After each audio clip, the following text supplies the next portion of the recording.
महाराष्ट्रातील ज्येष्ठ शिक्षणतज्ज्ञ, समाजसेवक आणि बिहार, त्रिपुरा व पश्चिम बंगालचे माजी राज्यपाल पद्मश्री डॉक्टर डी.वाय. पाटील यांचं वयाच्या 90व्या वर्षी निधन झालंय.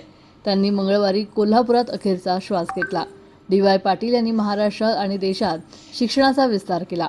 डी.वाय. पाटील समूहाअंतर्गत अनेक अभियांत्रिकी, वैद्यकीय व इतर उच्च शिक्षण संस्था स्थापन केल्या.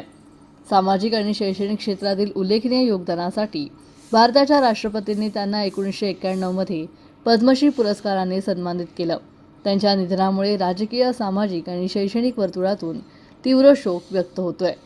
Doctor DY. पाटील हे डी.वाय. पाटील समूहाचे संस्थापक असून महाराष्ट्रातील पुणे, पिंपरी चिंचवड, नवी मुंबई आणि कोल्हापूर येथे शिक्षण व आरोग्य क्षेत्रातील अनेक संस्था त्यांनी उभारल्या.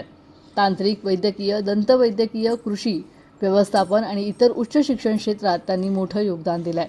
त्यांनी त्रिपुराचे राज्यपाल, त्यानंतर बिहारचे राज्यपाल म्हणून काम पाहिलं. तसेच पश्चिम बंगालच्या राज्यपालपदाचा अतिरिक्त कार्यभारही त्यांनी सांभाळला होता. शिक्षण, आरोग्य आणि समाजसेवा या क्षेत्रातील त्यांच्या कार्यामुळे त्यांना देशातील अग्रणी शिक्षणतज्ज्ञांपैकी एक मानलं जातं.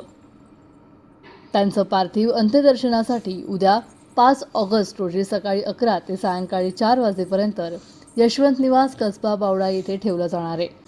सायंकाळी 5 वाजता DY. Patil medical college, line बाजार येथे अंत्यसंस्कार पार पडणार आहेत.